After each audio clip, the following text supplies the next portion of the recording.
Saudara-saudari terkasih dalam Kristus, hari ini Selasa 9 April 2024 dalam pekan kedua Paskah tahun B. Bacaan dibawakan oleh Teresia Natalia, Mazmur dilantunkan oleh Lydia Hanafi, dan renungan ditulis oleh Nikolaus Cipto. Selamat menekuni Sabda Allah. Mari kita semakin mengasihi, semakin peduli, semakin bersaksi.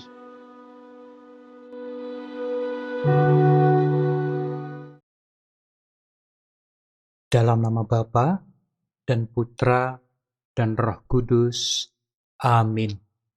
Selamat pagi ya Allah Bapa. Selamat pagi ya Allah Putra.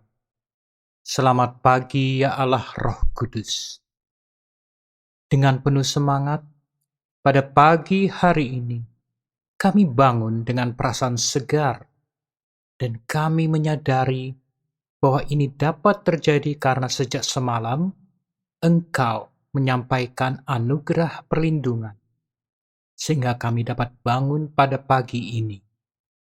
Kami pun menyadari bukan hanya bangun pada pagi ini, tetapi juga udara yang kami hirup, keluarga yang kami hadapi, kegiatan sehari-hari kami tidak mungkin ada bagi kami tanpa Engkau menganugerahkannya kepada kami.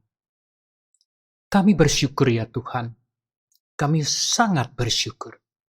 Semoga sepanjang hari ini sabda-Mu mengalir dan melekat di hati kami dan terus membimbing kami. Amin. Bacaan dari Kisah Para Rasul bab 4 ayat 32 sampai dengan 37. Kumpulan orang yang telah percaya akan Yesus sehati dan sejiwa. Dan tidak seorang pun yang berkata bahwa sesuatu dari kepunyaannya adalah miliknya sendiri. Tetapi segala sesuatu adalah kepunyaan mereka bersama. Dan dengan kuasa yang besar, rasul-rasul memberi kesaksian tentang kebangkitan Tuhan Yesus. Dan mereka semua hidup dalam kasih karunia yang melimpah-limpah.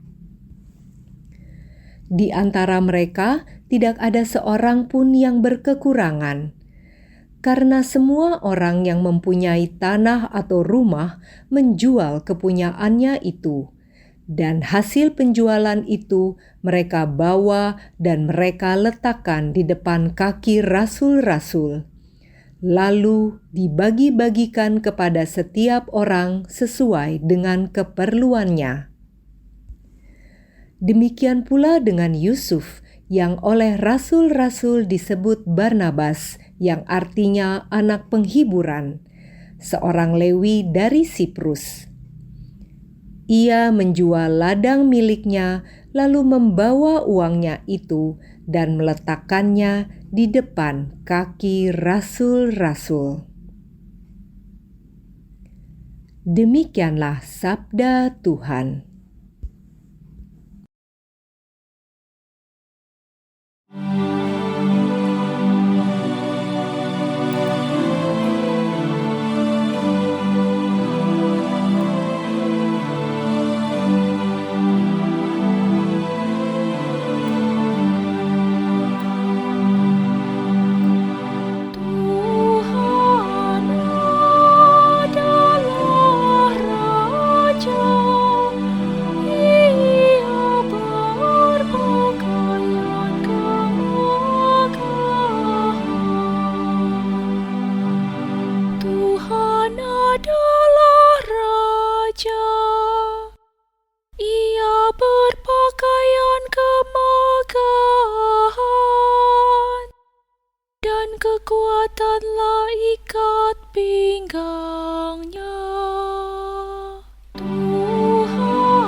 tegak sejak dahulu kala. Dari kekal Engkau ada. Tuhan adalah Raja. Ia berpakaian kemegahan. Peraturan-Mu sangat teguh. Bait-Mu berhiaskan kekudusan, ya Tuhan, sepanjang masa. Tuhan adalah Raja. Ia berpakaian kemegahan.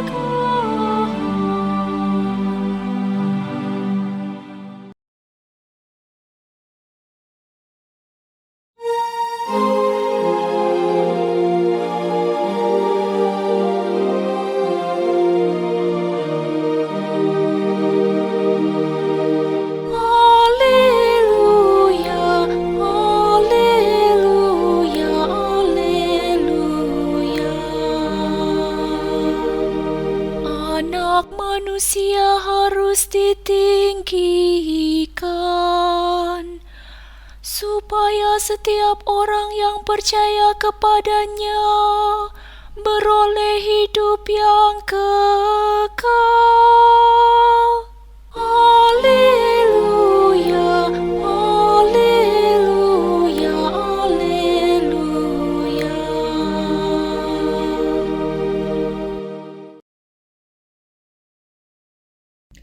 Inilah Injil suci menurut Yohanes, bab 3, ayat 7 sampai dengan 15. Dalam percakapannya dengan Nikodemus, Yesus berkata, "Janganlah engkau heran karena aku berkata kepadamu, kamu harus dilahirkan kembali. Angin bertiup kemana ia mau, engkau mendengar bunyinya, tetapi engkau tidak tahu dari mana ia datang atau kemana ia pergi. Demikianlah halnya dengan tiap-tiap orang yang lahir dari Roh." Nikodemus menjawab katanya, "Bagaimanakah mungkin hal itu terjadi?" Jawab Yesus, "Engkau adalah pengajar Israel, dan engkau tidak mengerti hal-hal itu? Aku berkata kepadamu, sesungguhnya kami berkata-kata tentang apa yang kami ketahui, dan kami bersaksi tentang apa yang kami lihat, tetapi kamu tidak menerima kesaksian kami. Kamu tidak percaya waktu aku berkata-kata dengan kamu tentang hal-hal duniawi.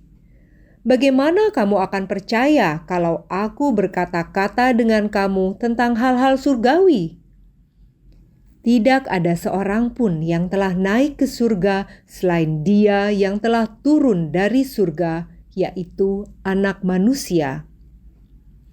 Dan sama seperti Musa meninggikan ular di padang gurun, demikian juga Anak Manusia harus ditinggikan, supaya setiap orang yang percaya kepadanya beroleh hidup yang kekal. Demikianlah sabda Tuhan.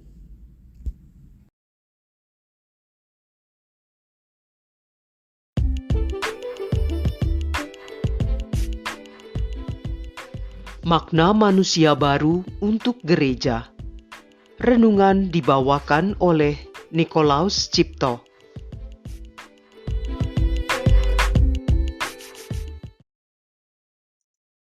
Bapak, Ibu, saudara-saudari, dan adik-adik yang terkasih dalam Yesus Kristus.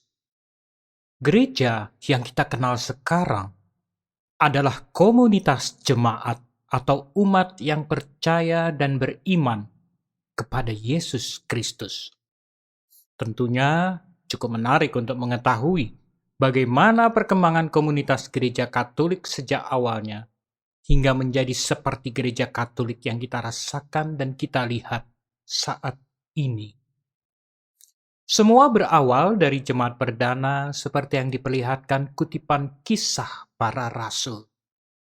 Mereka, umat yang percaya Kristus, memiliki keinginan kuat untuk memberi yang terbaik kepada komunitas umat agar dapat dimanfaatkan untuk berbagi kesejahteraan pada seluruh umat.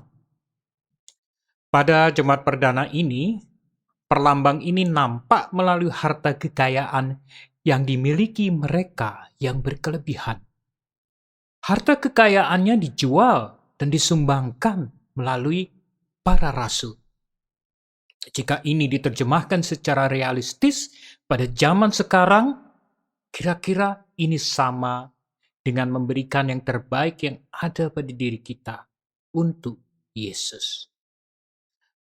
Anda memiliki waktu dan tenaga. Anda pun bekerja untuk Tuhan menggunakan waktu dan tenaga Anda.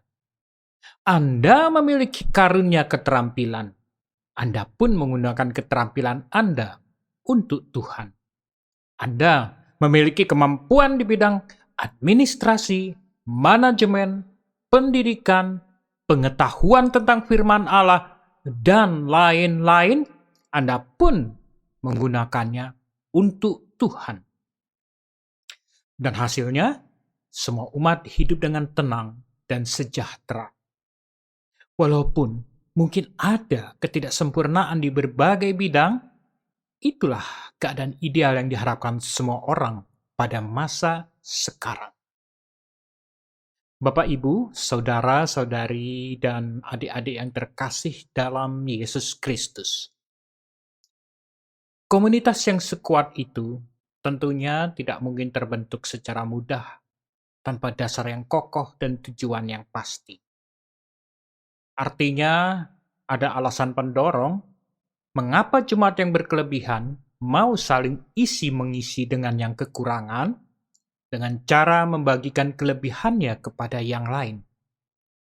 Di dalam komunitas umat yang percaya pada Kristus, dasar berkat dan pondasinya adalah iman dan kepercayaan yang sangat kokoh terhadap kemuliaan Tuhan. Di atas dasar berkat dan pondasi tersebut juga ada tiang kerangka penguat gereja yang bertumpu pada kekuatan Allah yang kudus.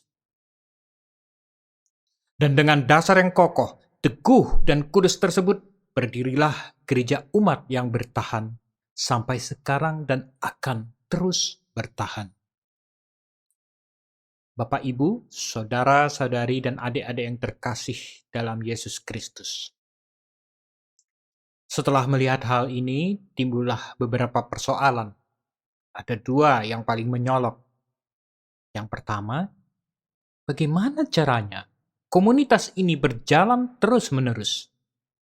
Yang kedua, akan menuju kemana perjalanan komunitas ini? Bacaan Injil hari ini menjelaskan kedua persoalan tersebut dengan meminta kita untuk bertumpu pada Roh Allah. Allah jelas tidak akan membiarkan komunitas gereja ini runtuh. Namun yang pertama mesti kita pahami, kadang memang bagaimana gereja bertahan dan akan bergerak kemana di masa depan pada batas tertentu bisa dipahami dan dilakukan oleh manusia itu sendiri. Walaupun demikian, selalu saja ada hal-hal yang berada di luar kemampuan manusia untuk mengerti dan menjalankannya dengan kemampuan sendiri. Dan disinilah kuasa Roh Allah hadir dan berperan. Melalui percakapan Nikodemus dan Tuhan Yesus dalam bacaan Injil hari ini, nampaklah untuk dapat menerima peran Roh Allah. Pertama-tama kita harus dilahirkan kembali yang pada dasarnya berarti dimulai dengan meninggalkan manusia lama. Apa yang dimaksud dengan manusia lama?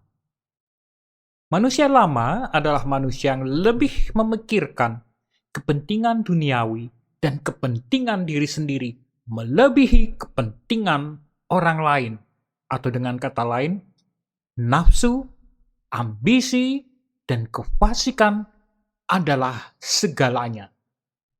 Manusia lama dengan karakter seperti inilah yang tidak dapat menerima kehadiran dan bimbingan Roh Allah. Karena cara pandang kebanyakan manusia di dunia ini justru berdasarkan sifat manusia lama, maka cara pandang dan cara bergerak seorang manusia yang telah dilahirkan dalam Roh itu akan sulit dimengerti. Atau tertulis, angin bertiup kemana ia mau, engkau mendengar bunyinya, tetapi engkau tidak tahu dari mana ia datang atau kemana ia pergi.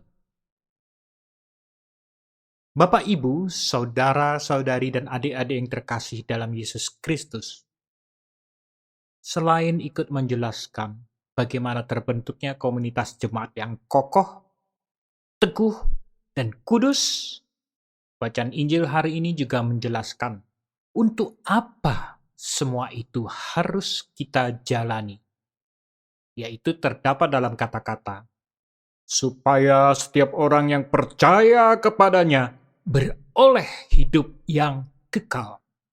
Inilah yang menjadi tujuan utama yang memberi arti terhadap peran serta kita menjaga kekokohan, keteguhan, dan kekudusan gereja dengan segala upaya yang bisa kita lakukan.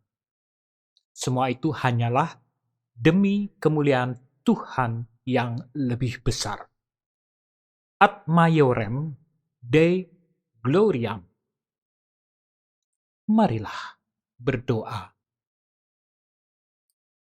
Allah Bapa yang Maha Rahim, kami bersyukur telah Kau undang kami menjadi bagian dari gereja Putramu Yesus Kristus. Gereja yang terbentuk berkat kelahiran dan penderitaan Putramu. Kami sadar menjadi bagian dari gereja Putramu ada konsekuensinya bagi kami, yaitu harus meninggalkan sifat dan kebiasaan manusia lama dan bersedia dilahirkan kembali sebagai manusia baru. Kami juga sadar konsekuensi ini tidak mudah.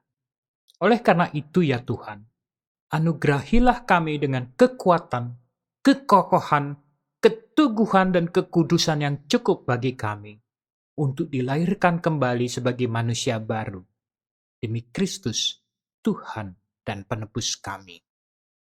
Amin. Dalam nama Bapa dan Putra dan Roh Kudus. Amin.